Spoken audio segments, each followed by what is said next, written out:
네, 오늘 하나님의 말씀의 제목은 나는 약속의 자녀입니다.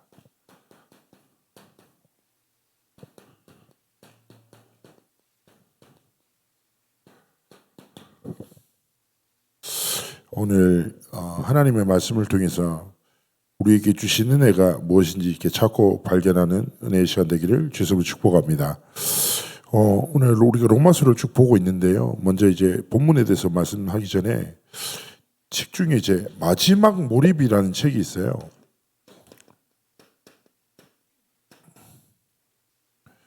짐 퀵이라는 사람이 쓴 책인데 이 책이 결국에는 그 하나님이 주신 인간의 가능성의 집중에 대한 진짜 몰입할 때 일어나는 놀라운 역사에 대해서 막 얘기하는데 그러면서 이 사람이 지금 시대에 대한 이렇게 경고를 던져요. 그러면서 어떤 경고를 좀 충분히 이게 좀 많이 좀 와닿던데요. 디지털 시대에 대한 경고를 던져요.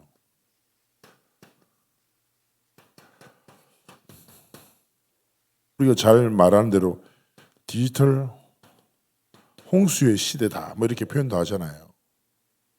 쉽게 얘기하면 우리가 홍수라는 말은 물이 너무 많아서 감당할 수 없는 위협과 문제들을 만나게 되는 거죠.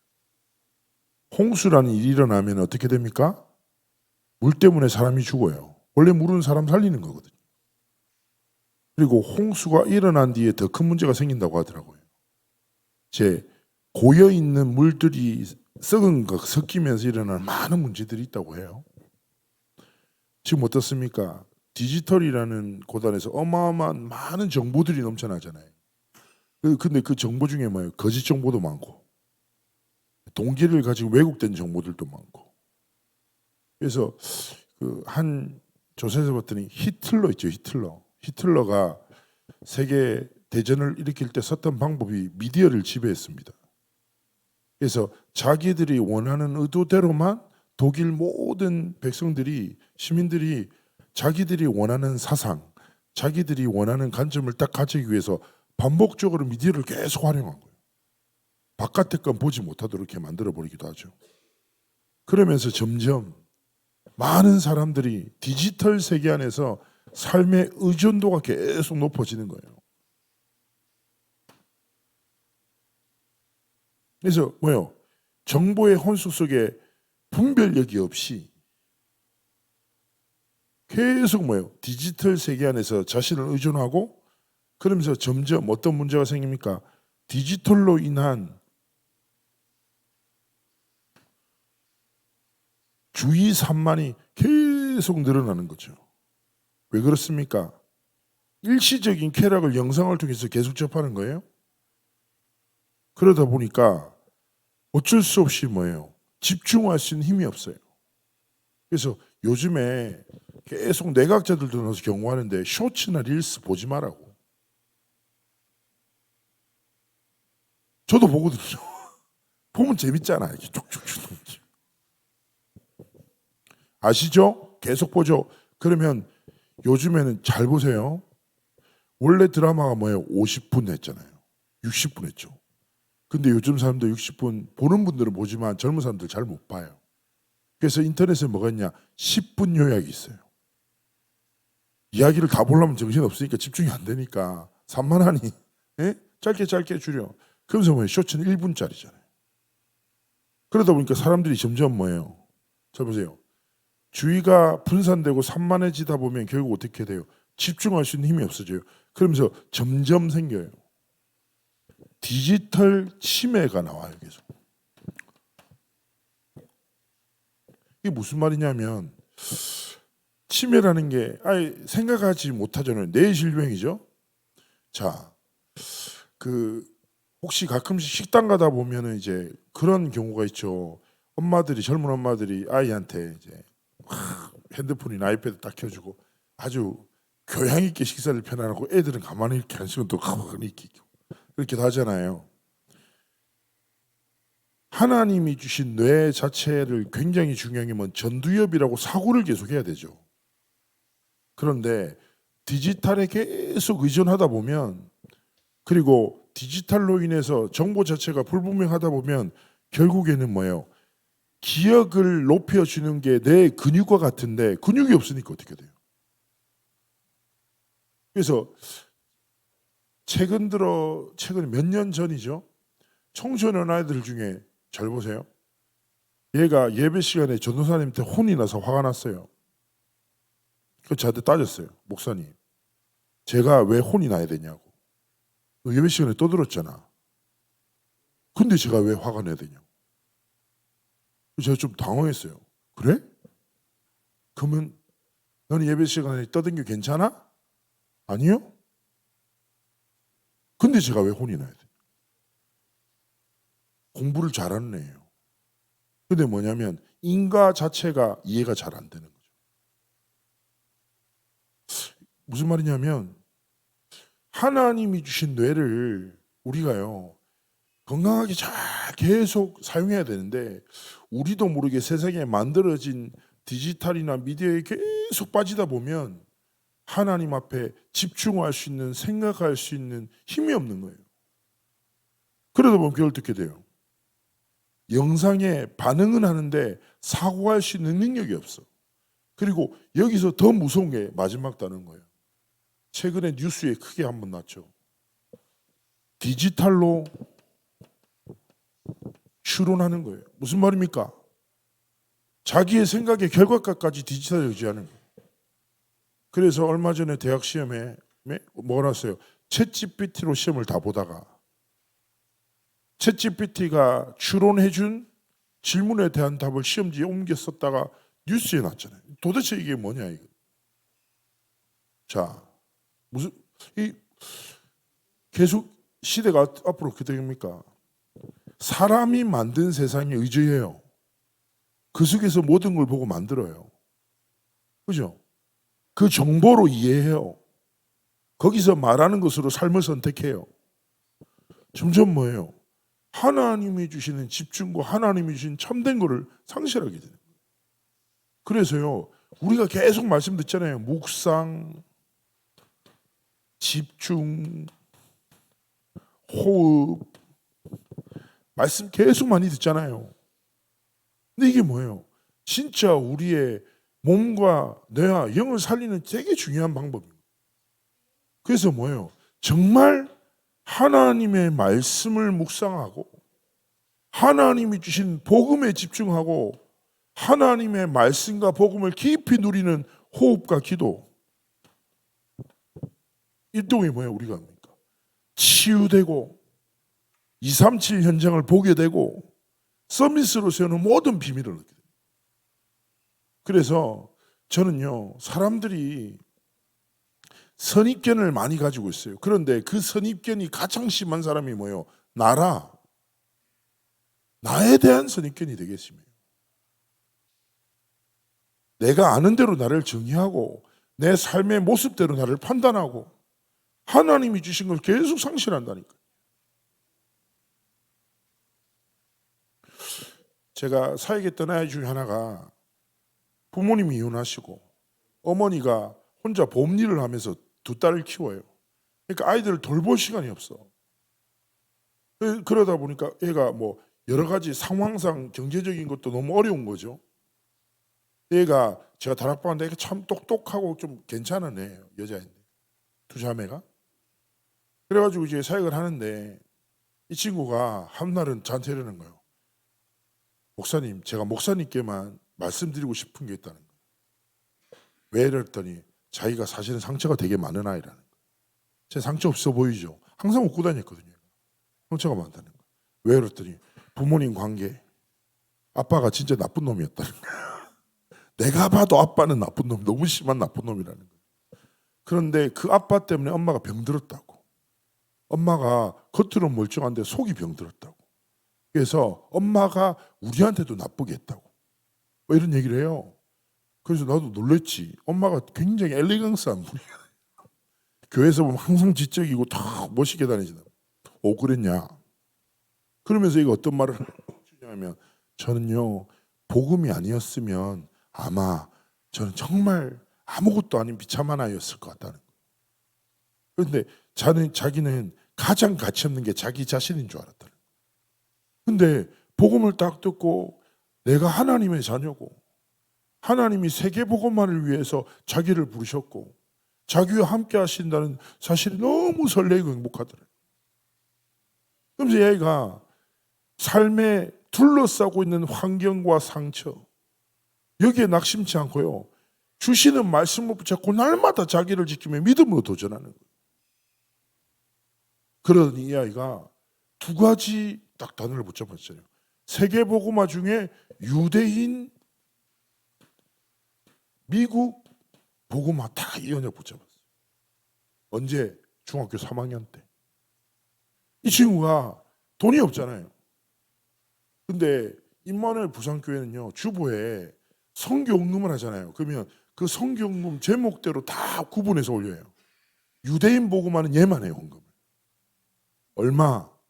많으면 1,000원, 없으면 300원. 그래서 나도 매주에 돈 내 상황을 알잖아요, 얘를. 그래가지고 내가 야니 어떻게 매주 그래 성경은 딱 담으니까 그때 주신 대로 기도하면서 잘 믿음을 하고 있다는 거. 매주. 그러니까 성도들이 유대인 선교하면 얘를 딱 생각하는 거예요. 막 웃으면서 다녀 얘가. 그러더니 저한테 이제 다 사역을 하는데 포럼한 하나를 하나님이 자기를 너무 귀하게 쓰실 것 같다는 거예요. 기도할수록 기대가 된다는 거예요. 자기 미래가. 엄마는 내가 유대인 복음학으로 미국에 공부하러 갈 거라니까 정신 차리라고. 예? 어른들 중에 빨리 기술 배워서 일 해라. 왜 엄마 혼자 이 삶의 무게를 감당해야 되냐면서 막 뭐라 한다는 거예요. 근데 엄마는 속고 있어서 괜찮다고 이해한다고 자기가. 현실에 속고 있다는 거예요. 하나님이 주신 세계를 보지 못한다고. 고등학생이 그런 얘기를 해요.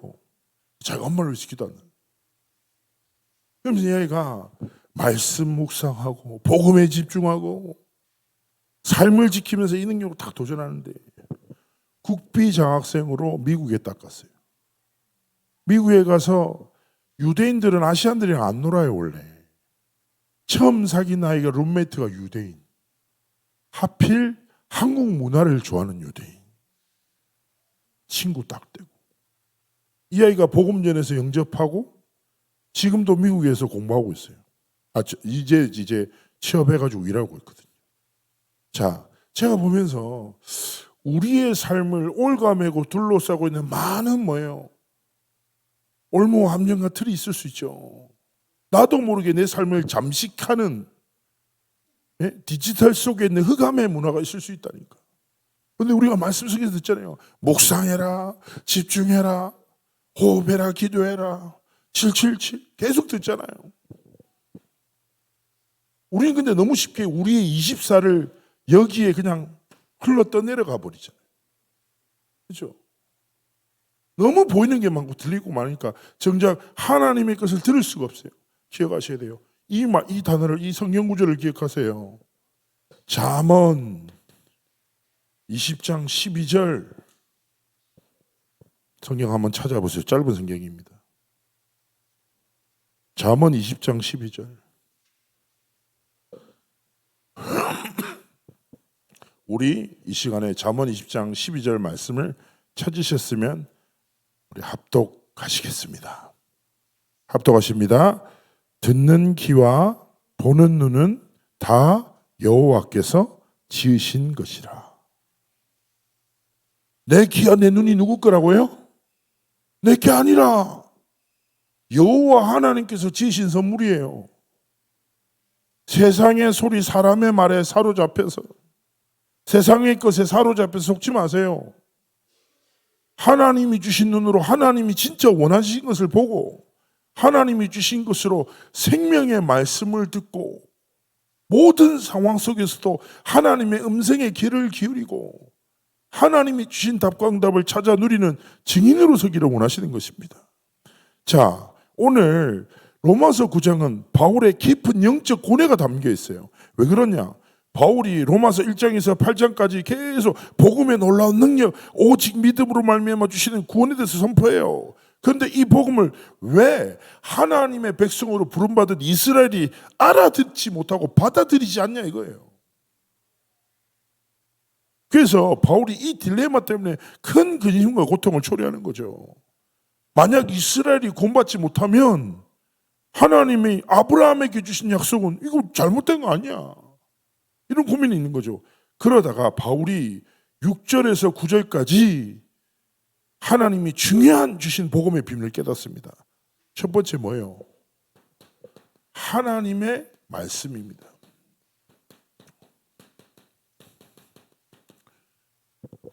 자, 그러나 하나님의 말씀이 폐하여진 것 같지 않도다. 중요한 선언을 하죠. 자, 이 무슨 말이냐? 바울이 중요한 사실을 깨닫는 거예요. 자, 하나님의 말씀이란 단어 속에서 우리가 깨달아야 될 중요한 단어가 하나님의 성품이에요. 많이 듣죠? 신실하심이란 단어. 신실하신 하나님. 옛날 찬양 아시죠? 제가 되게 좋아했던 찬양이거든요. 신실하다는 말이 뭐냐? 거짓이 없고 언행이 일치하며 상대가 변화도 약속을 깨지 않아. 무슨 말입니까? 하나님은 약속하신 언약을 반드시 성취하신다. 신실하신 하나님. 나는 변해도, 세상은 변해도, 모든 것이 변해도 하나님은 변하지 않으시고 그의 복음을, 그의 언약을 반드시 성취하신다. 그래서 우리는 언약의 백성 찬양 가사가 뭐예요? 생명의 복음을 막을 자 없고 주님의 말씀을 폐할 자가 없다 이거예요. 그래서 우리가 하나님의 말씀을 딱 붙잡을 때 하나님의 신실하심이라는 성품을 딱 기억해야 돼요. 하나님은 반드시 내게 주신 약속을 성취하신다. 하나님은 237 5천종족 사도행전 1장 8절의 언약을 성취하신다. 누구요? 이 언약을 붙잡은 그의 자녀를 통해서 하나님 하시는 거예요. 그리고 생각해 보세요. 우리 인간의 불순종이나 불신앙이 하나님의 언약의 성취를 막을 수 있습니까? 세상에 강한 것, 사람에 강한 것이 하나님의 능력을 막을 수 있습니까? 그래서 옛날에 말씀했잖아요. 개가 짖어도 귀찮은가? 개가 짖는 거랑 기차가 가는 거랑 무슨 상관이 있어요? 아무 상관없어요. 기차는 정확한 때 정확한 목적지를 향해 흘러가는 거예요. 그렇지 않습니까? 저는요, 전에 그 비행기를 탔는데 한번 말씀드렸잖아요. 미국에서 미국 사역 가는데 이 사역 갈 때 경비를 아끼려고 하니까 현지 그 팀들이 안 좋은 시간과 싼 티켓을 끊어요. 그러면 비행기가 새벽 6시 45분 비행기라. 그리고 비행기 좌석을 싼 거를 선택하면 자리를 선택할 수 없어요. 좌석을. 그러다 보니까 주는 자리에 앉아서 가야 된단 말이에요. 그때 6시 45분 비행기였어요. 한 4시간 5시간 가는 데인데 갔는데 아니나 다를까 중간 자리네. 세 자리 중에 비행기 겁나 작아요. 앉는데 진짜 무릎 시트 다. 근데 제가 그때 잊지 못할 게 너무 답답한 거예요. 하필 그날 더워. 제가 더위를 되게 많이 타. 이렇게 보이시죠? 딱 봐도 더위를 원래 많이 타. 내가 몸 자체가 발열 몸이에요. 덥지, 갑자기 답답하지, 딱 힘든데 내 오른쪽에 여자가 아줌마인데, 백인 아줌마인데 진짜 거짓말 안 하고 저만한 여자예요. 거짓말이 아니라 백인인데 나만한 아줌마가 웃으면서 하이 이렇게 하고 내 오른쪽에 딱 앉는 거예요. 둘 다 이미 좌석에 서로 몸이 넘어가 있어. 약간 찹쌀떡처럼 딱 둘이 붙어 있단 말이야. 그래가지고 어떻게 하지? 그 왼쪽이 중요하잖아요. 그래서 내가 주님 제발 안 타게 하시고 혹시 타더라도 채식주의자 영양실조 걸린 사람이 타도록 기도했는데 정말 마지막까지 사람이 안 타고 그래서 하나님 은혜로 탁 피워주셨구나. 그러면 중간 자리를 피우고 내가 끝에 앉으면 되지 했는데 정말 문 닫히기 직전에 진짜 나보다 살짝 더 큰 흑인 아저씨, 몸이 근육질이에요. 이 사람도 그 비행기 좌석 넘버를 확인하면서 날 보더니 동공이 흔들려. 왜냐하면 이만한 아줌마랑 이만한 아시안이 앉아 있으니까. 근데 나보고 되게 씁쓸한 표정으로 하이 이러더라고요. 내 왼쪽에 앉았어. 야, 삼위일체라. 그래서 나 미치겠는 거예요. 그리고 죄송한데 그쪽도 제 냄새가 났겠죠. 그런데 냄새가 이 흑인 형님이 냄새가 그 몸 냄새랑 향수랑 섞인 너무 창조적인 한 번도 맡아본 적이 없는 그런 냄새가 계속 풍겨. 막 미치겠는 거야. 그래서 이 아줌마 잠들어서 내 어깨에 머리 기대서 자. 야, 막 고통스러워. 그러다가 그나마 중간에 음료수를 줘. 한번 다 주잖아요. 그래서 내가 뭘 원하냐고 해서 내가 좀 아이스에다가 얼음에다가 콜라 하나 넣어달라고. 내가 미치겠는 거야. 줬는데 마시려고 하는데 갑자기 흑인 아저씨 형이 팔을 이렇게 움직였어. 콜라 바지에 바로 다 섞고. 계속 호흡기도 죽을 것 같은 거예요. 그러고 있는데 한 3시간 4시간 지났나. 빨리 내려야지. 죽고 싶다. 답답하다. 소리 지르고 싶다. 소리 지르다가 바로 경찰한테 잡혀가거든요. 그리고 제가 딱 비행기에서 내려서 너무 기뻐가지고 달려가서 이만한 물 사서 원샷하고 너무 기뻐했는데 갑자기 이런 생각이 드는 거예요. 뭐냐면 나는 한 거랑은 한 가밖에 없어요. 뭐냐, 비행기 티켓을 타고 비행기 안에 있었어요. 그 안에서 시달렸어요. 근데도요, 어느 시간이 딱 되니까 목적지에 도달했는 거예요. 저는요, 하나님의 말씀의 여정같이 그런 것 같아요. 우리가 흔들리고 넘어져도 괜찮아요.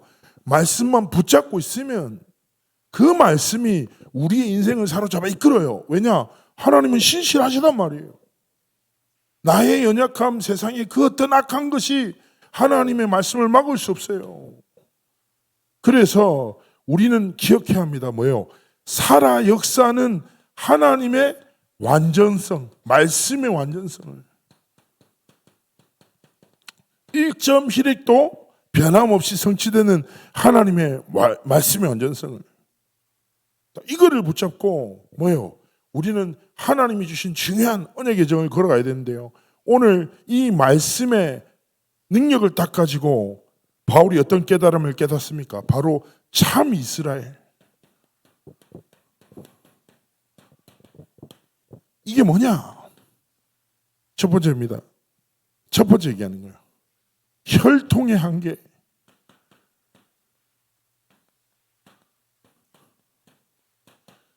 뭐라고 합니까? 바울이 충격적인 선언을 하죠. 유대인의 핏줄을 이어받았다고 유대인이 아니에요.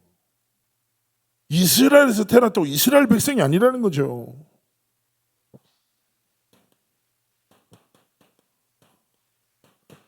그새 그 사람이 아무리 그렇게 보여도 이건 무슨 말입니까?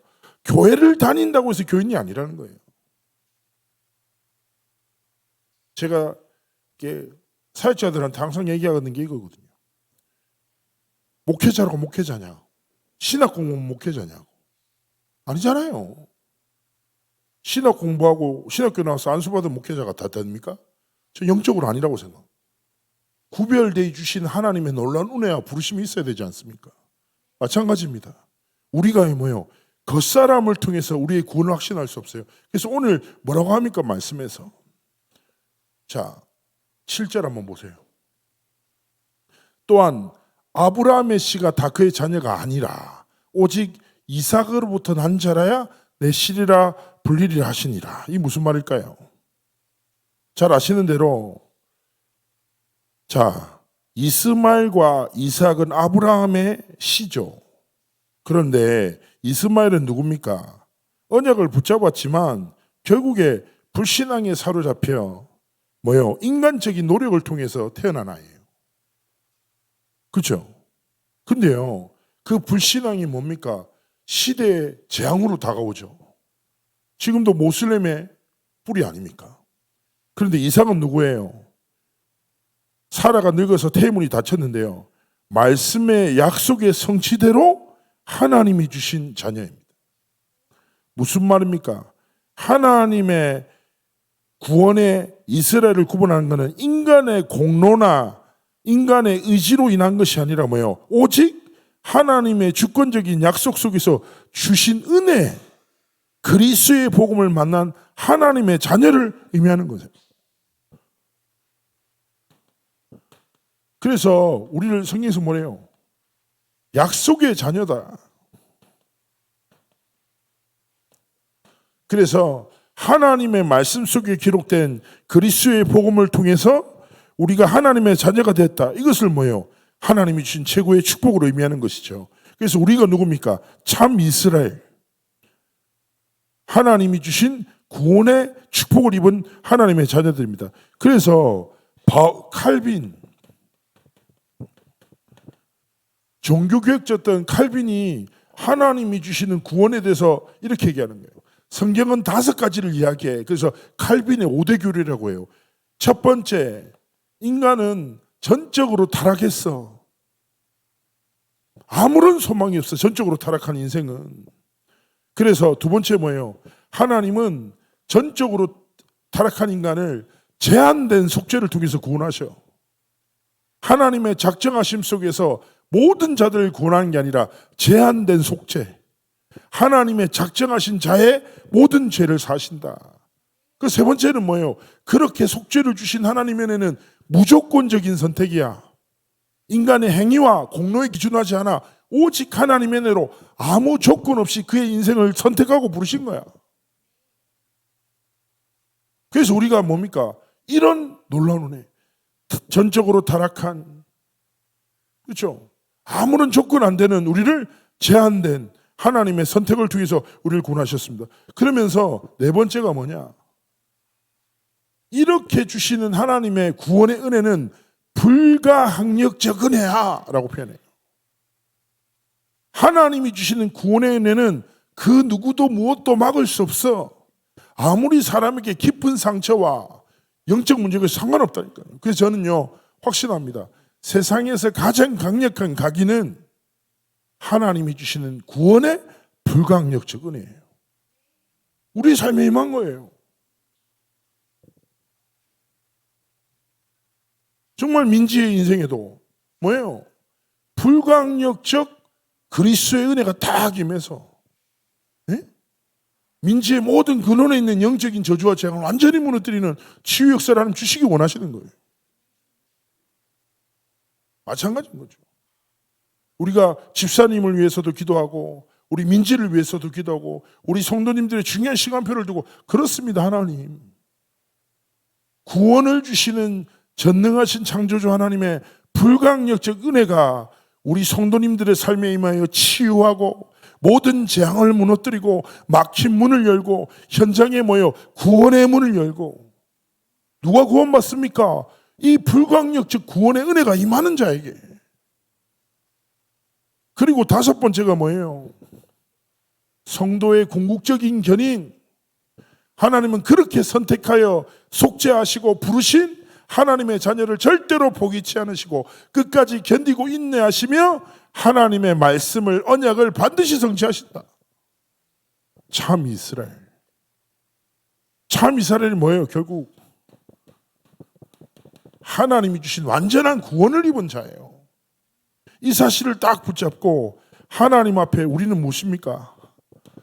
약속의 자녀의 삶을 살아가기 원하시는 거예요. 첫 번째 무엇입니까? 우리에게 주신 하나님이 주신 신분이에요. 하나님이 주시는 응답을 누릴 자격을 하나님 주신 것입니다. 우리 신앙생활이 단순해야 돼요. 무슨 말입니까? 하나님의 말씀을 붙잡고 하나님이 주신 구원의 가치를 깨닫고 이 구원의 축복을 누리며 하나님 앞에 증인으로 서기를 원하시는 거예요. 자, 신분은 무엇입니까? 자녀다. 어떤 자녀요? 말씀을 붙잡고 하나님이 말씀을 성취하시는 방법이 뭐예요? 누군가의 인생에 의해 성취하시는 거예요. 말씀 성취의 응답을 누릴 자격이 내한테 있다. 기도의 응답을 누릴 자격을 하나님 내게 주셨다. 그게 뭐 하나님 자녀인데. 그렇지 않습니까?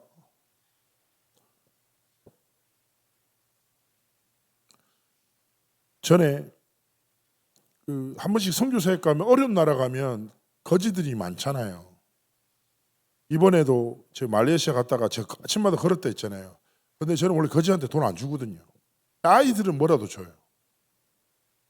그래서 이제 저기 아침에 딱 걷고 있는데 이 골목 쪽에 뭐 이제 엄마는 뭐 왜 그런지 모르겠는데 뭐 술 마시고 쓰러져 있는지 이렇게 엄마가 쓰러져 있고 아이가 그 쓰러져서 그 한 제가 8시쯤에 걸었거든요. 술 마시고 쓰러진 엄마 옆에 아이가 딱 있는 거예요. 아이가 보니까 내가 볼 때 한 8살, 9살. 창조 또래라. 이게 뭔 말인지 아시죠? 어려운 애들 봐도 내 아이 또래가 되면 마음이 막 갑자기 눈물이 빈돌아 내가. 아이고. 그래가지고 있는 지폐가 큰 지폐밖에 없어. 돈 얼마나 가져왔지. 고민을 하다가 그래 나는 말도 안 통하지만 내게 있는 것은 그리스도지만 그리스도는 내가 설명할 수 없고 그때 내가 그 인도네시아 돈으로 한 3만 원 넘는 돈이에요. 이게 100링깃인가. 내가 나중에 맛있는 걸 사먹으려고 골프난 돈인데 저 진짜 마음이 생각나가지고 약간 그래가지고 그 애한테 딱 줬어요. 그러면서 지저스 이즈나카에서 못 알아듣는 애한테 얘기하고 막 쓰다보면 줬더니 이거 깜짝 놀라는 거예요. 누워있던 엄마도 깜짝 놀라요. 근데요 갑자기 제가 그렇게 했잖아요. 소름 돋는 게 주변에 허다한 거지 같은 분들이 저한테 몰려드는 놀래서 뒤로 바로 제 딱 너무 가슴 아프고 어떻게 보면 무너진 환경에서 아이가 자라나서 길에서 살아가는데 너무 아프고 뭐 그걸로 밥 한 끼 맛있게 먹겠죠. 그런다고 그게 되겠습니까? 그러면서 제가 기도하면서 보십시오. 딱 기도하는데 그래 인생에서 많은 것이 축복이지만 하나님의 자녀가 됐구나. 하나님이 우리에게 응답하시는구나. 그러면서 뭐예요? 우리는요 신분과 하나님 뭐예요? 신분에 따르는 권세를 주셨어요. 그리고 뭐예요? 능력을 누릴 자격을 주신 거예요. 이 능력이 누굽니까? 로마서 8장 17절의 말씀처럼 그리스도와 함께 상속자로 삼으셨다. 그래서 우리의 삶에 이 권세를 사용하시기를 주님으로 축복합니다. 가는 곳마다 흑암, 저주, 재앙, 정신적으로 고통 나가는 사람들, 혼미한 사람들을 축복 기도하세요. 권세를 사용하세요. 하나님의 능력을 누리세요. 그러면서 세 번째 무엇입니까? 이런 이 신분과 권세를 누릴 때 우리의 직분이 살아나는 거예요. 신분과 권세 누릴 때 뭡니까? 나에게 주어진 여러 가지 직분이 있을 거예요. 그죠? 사회적 직분이 있고 가정에서도 직분이 있고 교회에서도 직분이 있잖아요. 그 직분이 살아나. 그래서 뭐예요? 우리를 통해서 살리는 증인으로 서기를 원하시는 것입니다.